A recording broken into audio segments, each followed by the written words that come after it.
saat ini Indonesia masih mengalami triple burden di bidang kesehatan yang memerlukan perhatian dan penanganan serius. Penyakit infeksi new emerging dan re-emerging seperti COVID-19, penyakit menular yang belum teratasi dengan baik, serta penyakit tidak menular atau PTM yang cenderung bertambah setiap tahunnya, menjadi tantangan lain dalam bidang kesehatan di Indonesia. Berdasarkan data BPJS Kesehatan tahun 2022, beban pembiayaan penyakit tidak menular seperti jantung, diabetes, hipertensi, kanker, dan lain-lain mencapai 24,1 triliun rupiah. Jumlah ini meningkat dibanding tahun 2021 yang mana beban pembiayaannya sebesar 17,9 triliun rupiah.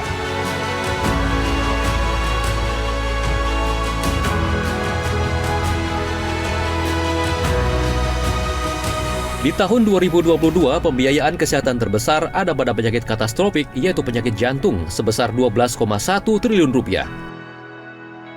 Penyakit jantung ini menjadi penyebab kematian tertinggi di Indonesia.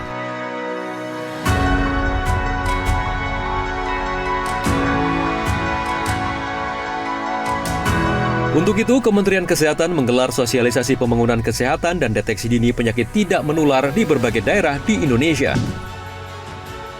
Salah satunya di DKI Jakarta, tepatnya di Jakarta Selatan pada 11 November 2023. Kegiatan sosialisasi dihadiri oleh dua narasumber, yaitu Wakil Ketua Komisi 9 DPR RI, Ibu Dr. Hajah Kurniasih Mufidayati, MSI, dan PLT Kepala Seksi Penyakit Tidak Menular, Kesehatan Jiwa dan Nafsa, Dinas Kesehatan Provinsi DKI Jakarta, Bapak Dr. Ferry Adrian, M.Epid.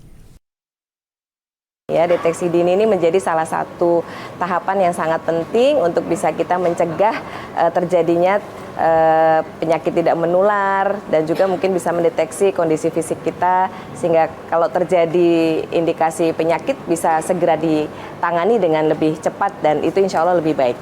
Mari sama-sama kita wujudkan sehat Indonesia dengan perilaku hidup bersih dan sehat mulai dari diri kita sendiri, keluarga kita, dan lingkungan terdekat kita. Apalagi Bapak dan Ibu adalah tokoh masyarakat, bisa mengajak untuk bisa hidup sehat melalui lingkungannya masing-masing. Dan mari kita deteksi dini supaya mencegah terjadinya penyakit tidak menular yang berat. Bagi masyarakat Indonesia, khususnya warga Jakarta, saya berpesan agar kita selalu menerapkan prinsip cerdik.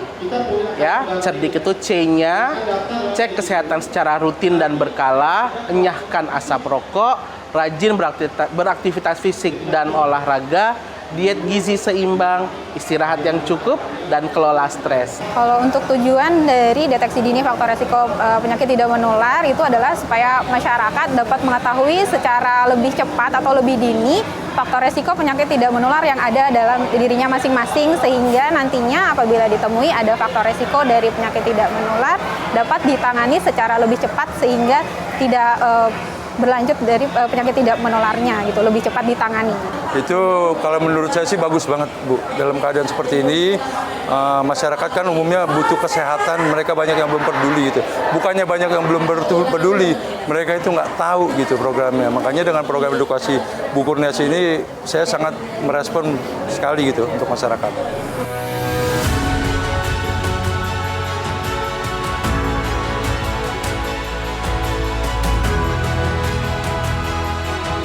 Menerapkan gaya hidup sehat dan memeriksakan diri secara rutin ke puskesmas menjadi kunci utama dalam pencegahan penyakit tidak menular. Karenanya, dibutuhkan kerjasama antara pemerintah, DPR, dan semua pihak termasuk partisipasi masyarakat untuk bersatu padu, bahu-membahu, dan bergotong royong untuk meningkatkan taraf kesehatan masyarakat Indonesia.